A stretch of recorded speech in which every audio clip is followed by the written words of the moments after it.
Hola, ¿qué tal? Bienvenidos. Esto es Semana. Nos conectamos con ustedes en este 28 de noviembre para hablarles de la noticia política del día, porque en el país hay una polémica por la reforma a la salud. El gobierno ha dicho que por ahora no se va a tramitar, que hay que esperar el 2023. Aquí en Semana se hizo una portada sobre el borrador que estaba circulando en distintos gremios. El gobierno lo negó, pero hoy un representante de la Cámara del Centro Democrático publicó un contrato para hacer pedagogía para la reforma a la salud.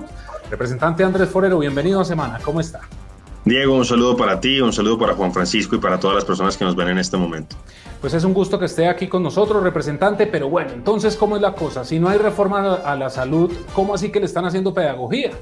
Precisamente esa es la denuncia, Diego, y un poco lo que yo hago es denunciar una situación que está prevista en este convenio interadministrativo entre el Ministerio de Salud y RTBC, donde pues hay un contrato más amplio, es un convenio más amplio de 6.130 millones de pesos, pero yo me enfoco en cerca del 10% de esos recursos totales. Y es que cuando uno revisa el desglose, cuando uno revisa las presentaciones que están adjuntadas en las carpetas del SECOP a ese convenio interadministrativo, uno se encuentra con la sorpresa de que pretenden destinar cerca de 682 millones de pesos a lo que usted decía, hacer pedagogía a un texto, a una reforma que hoy no existe. Entonces, la ministra nos había dicho que iba a presentar el primer borrador oficial de la reforma en el mes de octubre, después dijo que no, que lo iba a hacer en el mes de noviembre, y básicamente ya llegamos a diciembre y no lo ha presentado, y ya nos dijo entonces que lo va a presentar el 16 de febrero. Entonces, con eso lo que yo pongo de presente es que es realmente un exabrupto que la ministra esté tratando de gastarse, porque además una cosa, cuando uno revisa, Diego, el término contractual de este contrato es hasta el 30 de diciembre del año 2022. Entonces tienen en teoría que gastar todos esos recursos de aquí a que termine este año, cuando todavía no tenemos un texto de reforma. Eso incluso a mí me parecía que sería escandaloso si ya estuviera el texto de reforma, porque yo creo que todos vimos que, por ejemplo, el ministro de Hacienda estaba presentando su reforma tributaria, pero él no se gastó plata para hacer pedagogía o tratar de ambientar eso ante la opinión pública. Sí. Entonces, dice usted lo que ha publicado en su cuenta de Twitter y demás, lo decía ahorita, el contrato con RTBC, pero entonces, ¿qué? ¿Estos serían como propagandas con tips de la reforma? ¿O cómo sería esto? Lo que sale en la presentación, y lo que en teoría estaba pidiendo el ministerio era pues algunas propagandas, pero también algunos programas dedicados exclusivamente al tema de la reforma, incluso una miniserie de 7 capítulos, porque entonces esos recursos, esos 682 millones de pesos están divididos en 2 partes. Lo grueso, que es en la producción de contenidos para después publicarlos o en las redes sociales, de manera digital o a través de RTBC, y pues lo que se denomina ATL y digital, y que más o menos esos eran como 125 millones de pesos. Entonces, un poco lo que yo hago es poner esta advertencia cuando todavía no se ha suscrito el contrato, donde todavía se pueden hacer modificaciones, porque si la ministra insiste en este despropósito, yo sí le voy a pedir a la Contraloría y a la Procuraduría que investiguen, porque realmente a mí me parece una malversación de recursos públicos. Es una reforma que todavía no sabemos si se va a aprobar, porque otra cosa sería si ya se hubiera aprobado la reforma y entonces la ministra saca recursos públicos para explicarle a la gente en qué consiste la reforma. Pero en este momento, cuando esto es objeto de discusión política, a mí realmente sí me parece un abuso de parte de la ministra, y ese abuso pues se hace más evidente cuando todavía no tenemos un texto oficial. Claro, es que sí, ahí es, digamos, preocupante, por decirlo menos, porque si no hay un texto, en este momento la discusión no está sobre la mesa, se podría preguntar uno, ¿le van a hacer pedagogía a qué? Si no se conoce justamente, pues, qué es lo que va a pasar con este tema de la reforma a la salud. Así es, Diego, pero vuelvo a insistir, yo creo que son 2 partes. Por un lado, está eso que es lo más escandaloso, que la ministra ha estado corriendo permanentemente la fecha en la que le va a presentar al país su proyecto de reforma al sistema de salud, que vuelvo a insistir, ella había dicho que iba a ser en el mes de octubre, después corrió la fecha para el mes de noviembre, y ahora, ya cuando estamos en los umbrales del mes de diciembre, nos dice que va a presentarlas el 16 de febrero. Entonces, ya con eso es un despropósito, y además que el contrato, que en teoría debería durar 35 días, tiene como fecha de término el 30 de diciembre del año 2022. Pero adicionalmente, incluso si existiera el texto, que no existe, a mí también me parecería que es realmente un exabrupto, porque eso no constituye hoy por hoy una ley de la República. Eso es una cuestión que es objeto de debate político y que deja obviamente a quienes nos oponemos a esa reforma, quienes nos oponemos a lo que haya delineado la ministra, pues en una situación de desigualdad, porque ya entonces se va a gastar los recursos de todos nosotros, incluidos de los que estamos en contra de las propuestas que ella ha lanzado al aire para hacer campaña de pedagogía, y a nosotros, pues obviamente nosotros no tenemos recursos para hacer esa campaña en contra. Entonces, yo en ese sentido le vuelvo a insistir a la ministra que ojalá revise, que quite ese apartado de ese contrato que es más amplio, porque de otra manera voy a tener que ir a los organismos de control. En otras palabras, les iban a contar a los congresistas en qué consistía la reforma de la salud, pero a través de unas propagandas y de una miniserie. Oiga, de las propuestas que se han conocido hasta el momento, que se han filtrado, usted hablaba también en algunos mensajes sobre esas filtraciones que parece ser, según la información que usted tendría, pues provienen también del mismo ministerio. ¿Qué le preocupa? ¿Qué usted como integrante de la Comisión Séptima de la Cámara, por donde va a pasar la reforma, qué le preocupa? Pues esperemos que sí pase por la Comisión Séptima, Juan Francisco, porque incluso están diciendo que la ministra, para tratar de evitar la discusión en la Comisión Séptima, donde siente que podría tener un poco más de resistencia o un poco más de debate de la reforma, estaría pensando pasarla a través de la Comisión Primera, presentándola como una reforma estatutaria. Yo espero que eso sean sencillamente rumores de pasillo que han estado subiendo los últimos días, pero es una posibilidad. ¿Qué me preocupa? Me preocupan muchas cosas. Yo siento que la ministra realmente no entiende cómo funciona hoy por hoy el sistema de salud colombiano. Yo reconozco que hay muchos problemas que todavía tenemos que tratar de resolver, pero a mí me parece que es faltar a la honestidad intelectual, decir, como lo ha dicho ella o lo dice el propio presidente de la República, que el sistema de salud colombiano es uno de los peores del mundo. El propio ministro Alejandro Gaviria tuvo que reconocerlo hace unos pocos días en la W, creo que fue en alguna radio, donde le preguntaron que qué opinaba de lo que había dicho el presidente. Dijo, mire, bajo ningún indicador se puede afirmar que el sistema de salud de Colombia es uno de los peores del mundo. Entonces me preocupa que en lugar de tratar de resolver los problemas que existen y que todos queremos que se resuelvan, la ministra termine destruyendo lo que está funcionando bien. Mire, este es un sistema que tiene uno de los gastos de bolsillo más bajos del mundo, más o menos está alrededor del 15 o el 16%. Ustedes vieron, yo creo que este sistema de salud resistió a la pandemia y aquí no había diferenciación. La persona que entraba a una UCI, fuera de estrato 1 o estrato 6, después no tenía que pagar absolutamente nada. En otros lugares del mundo, la gente, pues además de estar pendiente, los familiares, de que la persona sobreviviera a la enfermedad, pues después tenían una preocupación muy grande para ver cómo iban a financiar los gastos relacionados con esa atención.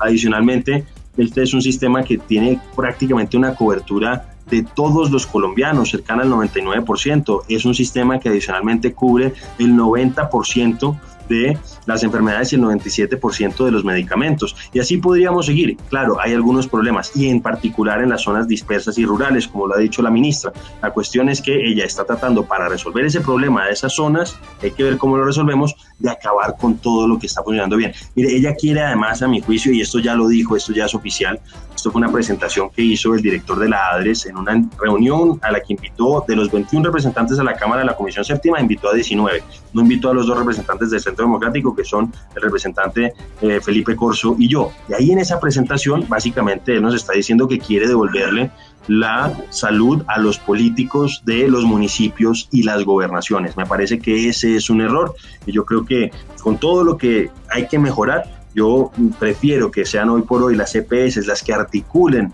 las redes de atención en los distintos lugares del país, y no que se lo dejen estos 70 billones de pesos que dice la ministra que hoy están relacionados con el sistema de salud, se los dejen a los gobernadores y a los alcaldes.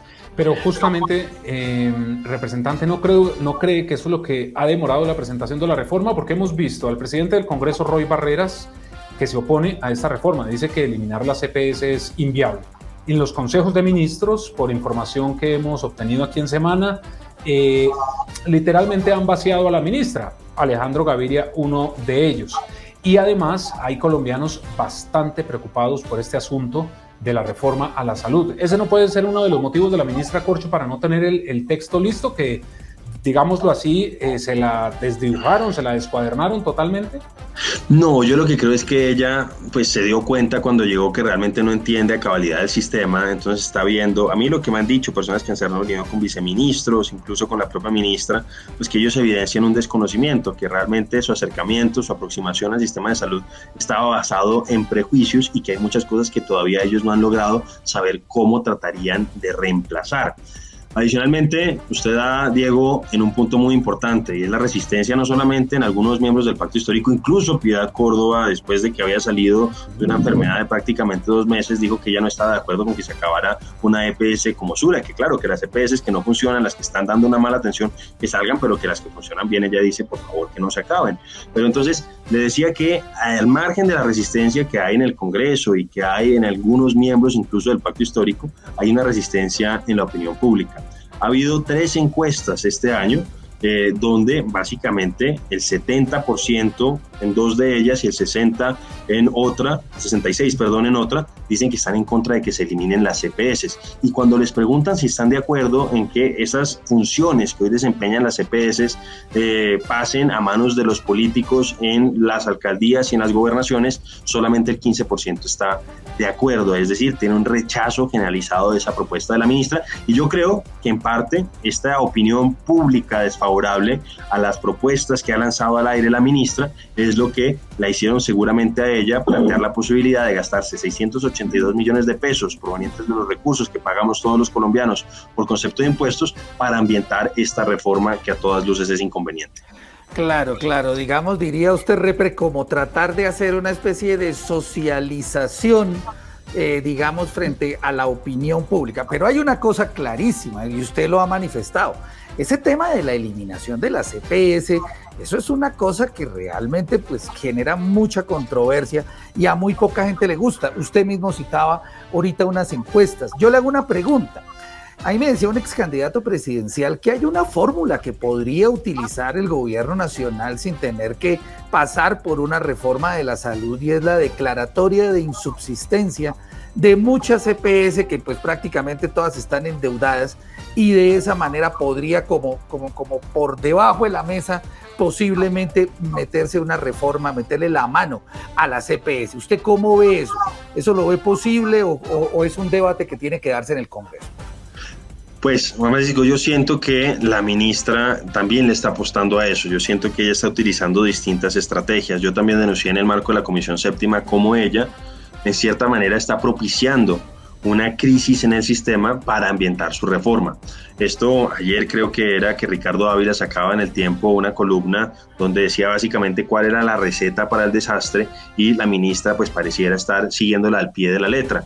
Mire, en el debate que yo hice en la Comisión Séptima de la Cámara, a la que fue muy difícil llevar, al que fue muy difícil llevar a la señora ministra Corcho, pues básicamente le dije, mire ministra, usted aquí en esta comisión habló de lo que en la práctica es el desfinanciamiento del sistema de salud para el próximo año. Cuando se presenta el proyecto de presupuesto, obviamente ahí hay unas negociaciones entre Hacienda y cada uno de los ministerios. Entonces el ministro saliente, el ministro Fernando Ruiz, había considerado que el incremento de la UPC había sido insuficiente en lo que se había presentado inicialmente, y pidió que se incrementara a 14.97%. Para las personas que nos ven en este momento, la UPC es en la práctica la prima que se paga en este modelo de aseguramiento en salud. Y la ministra, sin ninguna justificación técnica, decidió bajar esa prima de 14.97% a 12%. Ustedes vieron que la última cifra de la inflación en el país fue de 12.22%. Entonces, en la práctica nosotros dijimos, mire, usted está desfinanciando el sistema, y ahí lo que creemos es que usted está tratando de propiciar una crisis para ambientar la reforma. Y en el debate yo le dije, mire, no solamente el problema del próximo año, hay 2.6 billones de pesos que el gobierno le debe a las EPS y no se los ha pagado, y obviamente eso hace que se abulte la deuda que tienen las EPS con los prestadores de salud, con las IPS, con los hospitales y las clínicas. Y además yo le demostré a la ministra, le dije, mire ministra, usted permanentemente habla de que las EPS le deben a los hospitales 22 billones de pesos, y le mostré cómo 15 billones, el 64% de ese total, estaba representado por cartera corriente, cartera que estaba en tiempos. Pero le decía que a esos 2.6 billones de pesos que le debe el Estado a estas EPS, adicionalmente hay un déficit por cuestión de esa misma UPC para este año de 6 billones. Entonces hay una situación dramática y uno esperaría que la ministra, en lugar de estar tratando o en lugar de estar haciendo estos castillos en el aire, pues estuviera resolviendo esos problemas, porque si no los resuelve, los que van a terminar pagando son los colombianos, y en particular aquellos que tienen enfermedades graves, enfermedades de alto costo, que hoy por hoy usted puede hablar con ellos y le van a decir cómo han salido adelante en medio de este sistema y no han tenido que pagar prácticamente nada. Este tema de la salud indudablemente le preocupa a muchísima gente porque le pega a todo el mundo, y este es uno de los temas que son recurrentes en todas las campañas presidenciales, y siempre pues existen propuestas, modelos de cambios, de reformas y demás. Pero hay otro tema que también usted le va a tocar en la Comisión Séptima de la Cámara y del que también se ha hablado, que llegaría el próximo año, y es el tema pensional, el tema como de ese revolcón que se le quiere dar al sistema de pensiones, el tema de reducir los fondos privados de pensión, de montar un esquema diferente. ¿Cómo lo está viendo y qué va a pasar con eso? Pues mire, ese es otro de los temas espinosos que va a tratar la Comisión Séptima el próximo año, y pues ahí sí se conocen, por lo menos, aunque no se conoce el texto, por lo menos ya hay un documento, ya hay un comunicado oficial donde básicamente se planteó la nuez de la reforma. El presidente había hablado de que iba a ser lo que él denomina un sistema de pilares en materia pensional, pero lo que él presentó en ese documento de prensa, en ese comunicado que hicieron desde el Ministerio del Trabajo, pues realmente nos deja muy preocupados, Juan Francisco, porque en la práctica acaba con los fondos privados de pensión. Y entonces él deja de lado, porque además una cosa, yo creo que esto es importante hacer, ahí sí, pero sin recursos públicos, sino en los debates de control político, en los debates ante la opinión pública, hacer pedagogía sobre lo que realmente esto representa para los colombianos. Hay que decir que el sistema de pensiones, de Colpensiones, en la práctica es una pirámide, si se quiere, podríamos decirlo, obviamente guardando las proporciones, pero y además entendiendo que esto surge en un momento donde permanentemente había un bono demográfico, había más jóvenes que personas mayores, pero eso ya no se da así. Progresivamente se ha ido invirtiendo la pirámide demográfica y cada vez son menos jóvenes sosteniendo a más personas de edad, que además terminan viviendo más tiempo.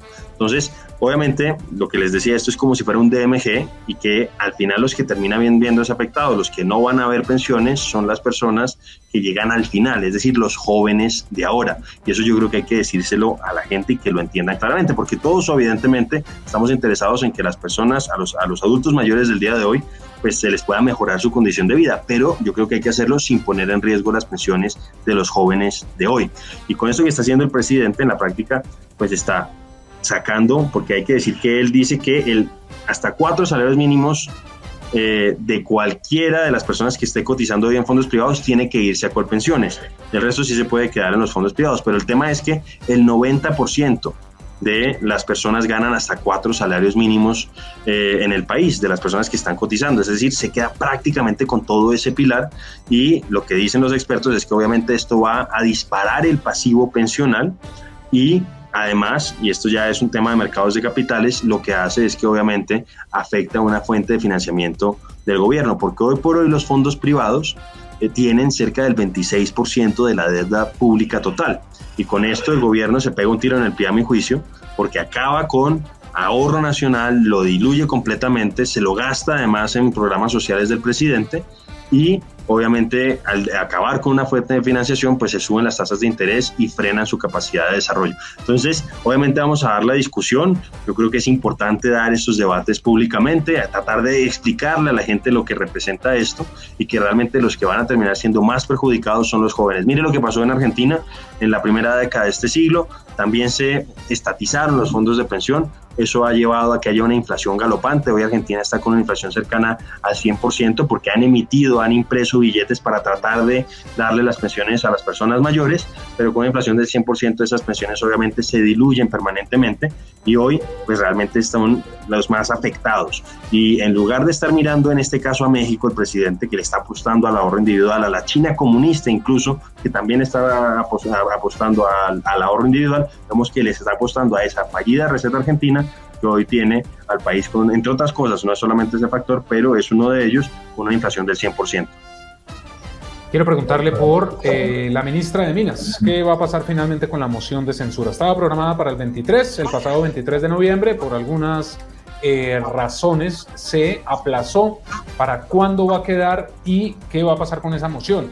Hay un ambiente, porque veíamos incluso que integrantes del Partido Conservador estaban bastante molestos con el gobierno del presidente Petro y están amenazando con votar a favor la moción de censura. Pues Diego, efectivamente, como usted lo dice, nos movieron la fecha de la moción de censura. Estaba previsto que esa moción se realizara el miércoles pasado y de manera arbitraria el gobierno propició que se aplazara la realización de ese debate. Obviamente a nosotros nos pareció indebido. Ellos dijeron que supuestamente lo habían discutido con algunos congresistas, pero lo que yo puedo decir de los que habían citado la moción de censura, pero lo que yo puedo decir es que con ninguno de los integrantes del Centro Democrático, que somos los miembros del partido de oposición, y tampoco con la vicepresidenta de la Cámara, que es la congresista Erika Sánchez, que representa a la oposición en esa mesa directiva, tampoco se concertó, y entonces a nosotros nos pareció que era un abuso por parte del gobierno de Gustavo Petro. Ya se definió fecha, que va a ser el próximo miércoles. Ahí pues quienes van a liderar el debate desde el Centro Democrático son los integrantes de la Comisión Quinta, que son Juan Espinal y Óscar Villamizar, y realmente nosotros quisiéramos que prosperara.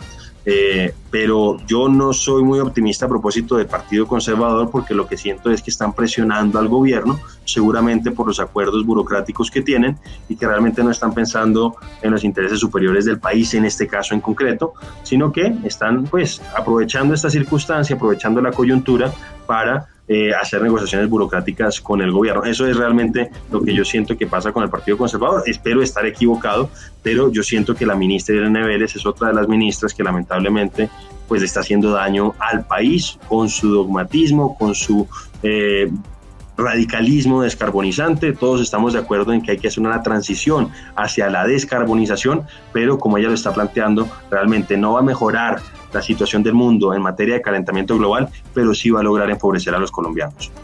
Sí, porque ahí en las últimas horas, Repre, pues ella, digamos, como que insistió un poco en algo que ya había dicho hace algunas semanas, de la revisión de los contratos de exploración y explotación petrolera, de darle viabilidad a algunos que tienen ahí como cuellos de botella y demás, y como revisar otros que tienen temas sociales, temas ambientales también, para ver el apoyo del gobierno a eso. ¿No los tranquiliza eso? ¿Siguen pensando que la ministra, digamos, como que está afectando el tema de la economía con el dogmatismo, como usted lo llama?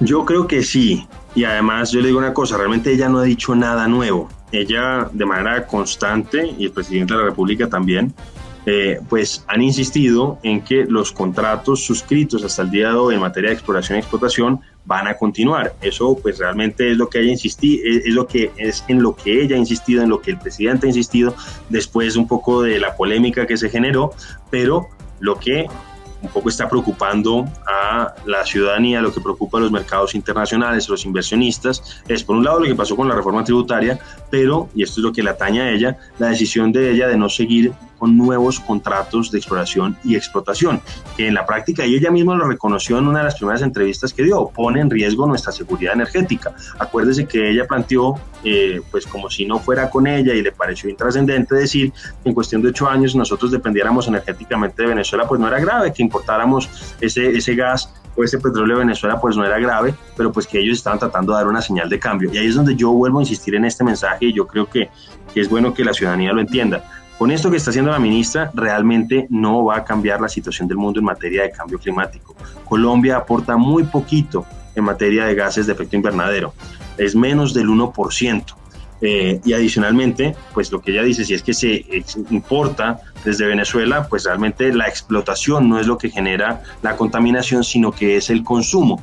Pero además en consumo también nosotros, pues comparados con China, comparado con Estados Unidos y con otros países, realmente somos marginales. Entonces lo que está diciendo la ministra básicamente es que a pesar de que esto no va a generar un impacto real, un impacto sensible en materia de lucha contra el cambio climático, pues nos dice a los colombianos que renunciemos a esa riqueza y que empecemos a depender energéticamente de Venezuela. Ese es uno de los mensajes más equivocados que yo creo que ha dado la ministra, y en parte es por las razones por las que estamos llevándola a esta moción de censura, porque ella no puede ser irresponsable con el país, ella no puede ponernos a nosotros a depender energéticamente de Venezuela. Mire lo que está pasando en este momento con Europa, que tomó decisiones equivocadas hace unos 20 años y hoy depende energéticamente de Rusia. Y mire lo que pasa cuando usted depende de un país que no es democrático y que tiene a hombres autocráticos, hombres dictatoriales como Putin o como Maduro. Oiga, Repre, pues no lo podemos dejar ir, ¿sí o no, Diego? Sin preguntarle, bueno, usted es representante a la Cámara por Bogotá y representante a la Cámara por el Centro Democrático. ¿Cómo está viendo el tema de las elecciones de octubre aquí en Bogotá y por los lados de su partido, el Centro Democrático? ¿Qué han hablado? Pues no, yo creo que todavía falta. La primera elección en la que participé activamente fue la elección del año 2015. En ese momento Francisco Santos fue nuestro candidato y él se lanzó, y creo que se lanzó de manera prematura, y eso lo desgastó mucho a él en la campaña. Él tenía un gran programa de gobierno, pero pues cuando usted está durante mucho tiempo de manera activa como candidato, obviamente eso lo termina afectando. En el caso de nuestro partido hay personas que han manifestado intención de que lo están pensando, no intención, sino que lo han estado pensando. Pues ha salido el nombre del exministro Diego Molano, creo que el exministro Daniel Palacios también lo había como considerado, pero pues todavía no hay nada concreto. Yo creo que lo que nosotros como partido debemos hacer es seguir haciendo un ejercicio de oposición documentada, una oposición seria, etcétera, etcétera, y mostrarnos como una alternativa, sobre todo en un año donde nosotros consideramos que pues se van a ver las consecuencias, se van a ver las consecuencias de la inconveniente reforma que se aprobó por parte de Gustavo Petro. Obviamente ese no va a ser el único factor, hay un contexto internacional bastante complejo, pero nosotros sentimos que esta reforma lo que hace es agudizar esos problemas que de una u otra manera se iban a presentar. Entonces, en este momento yo creo que todavía tenemos un tiempito para que se sigan acomodando las fichas dentro del ajedrez político bogotano. Yo creo que hay que ver quiénes van a salir al ruedo desde el pacto histórico. Hay quienes dicen que incluso podrían salir un par de congresistas de la izquierda de la ciudad. Podría ser, por ejemplo, Catherine Miranda, también han dicho que Gustavo Bolívar, incluso puso a sonar su nombre David Racero. Entonces yo creo que hay que esperar todavía un poquito y seguramente se va a empezar a calentar esta carrera, se va a empezar a calentar el escenario a partir del mes de febrero y el mes de marzo. Dígame, pero el expresidente Uribe, digamos, bueno, dejó un poquito entrever el tema de las alianzas en estos ejercicios que ha venido haciendo por diferentes partes del país, como tratando de congregar un poco a esos militantes del Centro Democrático, como empezar a construir ese tejido para que el uribismo pues vuelva a ser fuerte. Sí, digamos, la estrategia apuntaría de la del Centro Democrático un poco a las alianzas en muchas partes del país. Yo creo que sí. Lo que pasa es que, claro, Bogotá tiene una particularidad, y es que en Bogotá hay segunda vuelta para elección de alcalde. En los otros departamentos, en las otras alcaldías, eso no sucede. Entonces, ahí, por ejemplo, yo creo que es más apremiante en esos otros lugares buscar alianzas desde el primer momento para tratar de garantizar un triunfo del partido, obviamente alrededor de personas que sean idóneas, personas que sean decentes, íntegras, y que pues le puedan hacer puedan prestarle un buen servicio a sus ciudades y a sus departamentos. Claro, representante, pero mire, usted mejor que nadie sabe que en política 1 más 1 no necesariamente es 2. Y vemos, usted ya dio algunos nombres de personas que les fue muy bien en las elecciones al Congreso y por eso quieren tener esta aspiración a la alcaldía. ¿Usted cree que de pronto se van a descabezar, digámoslo así? Porque es que la alcaldía de Bogotá es otra cosa totalmente diferente a llegar a la Cámara de Representantes. No me atrevería a decirlo. Yo lo que veo en este momento, no solamente en el sector de la centroizquierda, sino en general, cuando pues han hecho insinuaciones, pero ninguno ha sacado la cabeza todavía, ninguno se ha tirado, por decirlo así, a la piscina electoral propiamente tal. Yo siento que, sobre todo en la centroizquierda, como que no hay candidatos claros. Y yo me imagino que tanto Gustavo Bolívar como David Racero como Catherine Miranda pueden estar pensando que ante ese vacío de candidatos pues pueden lanzarse ellos. No sé qué vaya a pasar con el centro, no sé si se va a lanzar otra vez Carlos Fernando Galán, parece que se quiere lanzar el ex senador Lara, pues ya lo ha anunciado, bueno, ese sí se tiró al ruedo, y que es el ex director del DANE, Juan Daniel Oviedo, y pues habría que ver qué pasa con si, por ejemplo, Salvación Nacional va a lanzar un candidato y pues que el Centro Democrático defina un candidato. Y vuelvo a insistir, aquí en Bogotá tenemos un poquito más de margen a propósito del tema de las alianzas que nos preguntaba Juan Francisco por la cuestión de la segunda vuelta. Habría que ver si eso nos da pues la posibilidad de jugar un poco con eso, porque independientemente de lo que termine pasando, y obviamente pues uno tiene que apostar como partido a ojalá ganar, pero si no se termina ganando y hay un candidato bueno, pues al menos puede arrastrarlo en las listas de consejo y ediles, que pues también es algo interesante en términos políticos. En este comienzo de la campaña ya del próximo año, usted mencionaba un nombre que es muy posible que dé mucho de qué hablar, y es el de Juan Daniel Oviedo, el exdirector del DANE. Pero digamos, hay quienes lo identifican con el duquismo, ¿no? Porque él trabajó con el expresidente Iván Duque. Hay otros que lo identifican con el uribismo, porque hay quienes lo ven cercano a la excongresista María del Rosario Guerra, y hay otros que lo ven como que se irá independiente. ¿Usted en cuál de los tres escenarios lo ve? Yo, la verdad, he tenido la oportunidad de cruzar palabras con Juan Daniel un par de veces. No tengo una cercanía suficiente, me parece una figura muy interesante. Yo creo que pues vimos cómo él recibió elogios durante su gestión como director del DANE de todos los sectores políticos. Reconocieron a una persona seria, una persona rigurosa, una persona que, a pesar de que, acuérdense que trataron de ridiculizarlo incluso, y él a pesar de eso salió adelante y mostró que podía hacer una gran labor. Yo no lo he visto a él nunca en las toldas del Centro Democrático. Efectivamente, como usted lo decía, trabajó en el gobierno de Duque, pero incluso Gustavo Petro pareciera, según él dijo, y yo le creo, que le había ofrecido quedarse en el cargo. Se iba a quedar. Pues él decidió no hacerlo, y entonces a él el margen para presentarse como un candidato independiente. Quizá vaya a terminar recogiendo firmas o algo así y vaya a disputarse ese centro político con una persona como Carlos Fernando Galán. Bueno, y no hemos hablado de cuál va a ser finalmente la candidatura que vaya a apoyar la alcaldesa Claudia López, que siento que se ha quedado un poco sin candidato, porque yo creo que eso en la Alianza Verde está complicado, ¿no? Están un poquito de garrotera ya. Decirlo, sí. Eso dicen, parece que hay una pelea y que incluso nuevamente la alcaldesa volvió a amenazar con la decisión del partido, etcétera, etcétera, pero uno lo que siente es que ella se quedó sin candidato. Ella creo que estaba apostando a que el exsecretario de gobierno, Luis Ernesto Gómez, fuera el candidato que uniera al Partido Verde y al petrismo, pero el petrismo le tiene mucha resistencia al exsecretario Gómez. Pues creo que se quedó sin ese candidato y yo hoy no la veo clara con un plan B. Entonces es por eso que puede terminar quedándose sin un candidato claro, y una persona que no es tan cercana a ella dentro del Partido Verde como Catherine Miranda puede terminar quedándose con la candidatura por ese partido. Pues veremos a ver qué pasa, Francisco, porque es que también en el caso de Catherine Miranda le han prometido muchas cosas y le han fallado. Por ejemplo, la presidencia de la Cámara, se la prometieron y vea usted, el presidente fue David Racero. En política todo puede cambiar. Representante Andrés Forero, gracias por haber estado con nosotros. Que tenga buena tarde. Diego, Juan Francisco, como siempre, muchas gracias. Un saludo para ustedes y un saludo para todos los televidentes. Y estamos atentos entonces, ¿no? A ver qué dice la ministra Corcho, a ver qué va a pasar con la reforma a la salud y con este contrato, a ver si lo reversan o si van a hacer esa pedagogía de algo inexistente, pero bueno, veremos. Sí, pues por eso lo que hablábamos, que se enteren los congresistas de cómo va a ser la reforma de la salud, pero en la miniserie.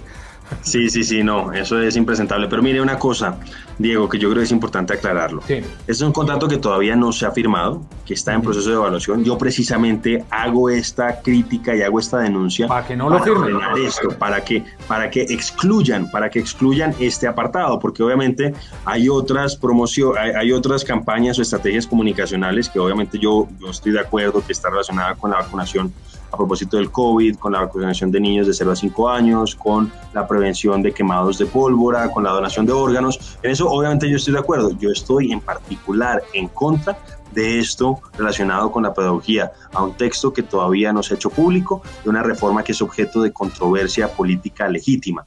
Y además, porque salió un representante de la Cámara del Pacto Histórico a decir que supuestamente yo estaba utilizando un texto del año 2020 y no, el representante parece que no sabe utilizar SECOP, pero él puede meterse a SECOP, revisar la carpeta, bajar el documento. Ese es un documento que sale de este gobierno y que, pues, a pesar de que sale abajito, es de una versión del 09 de enero del año 2020, seguramente eso se debe a que es el formato de ese documento de estudios previos, pero cuando uno lee el documento uno se da cuenta que hay referencias o remiten a resoluciones del año 2022, a información o noticias del año 2021. Entonces, esta sí es información que sacó el ministerio y ahora seguramente están tratando de echarse para atrás, se dieron cuenta que metieron la pata y, como en tantas otras cosas, este gobierno tira la piedra y esconde la mano. Representante, que esté muy bien, y a ustedes también gracias por estar con nosotros. Esa claridad es importante. Recuerden que nos vemos a través de todas nuestras redes sociales. Ingresen a www.semana.com para que conozcan todo lo que está ocurriendo en Colombia y en el mundo. Estamos a un clic de distancia. Que tengan buena tarde.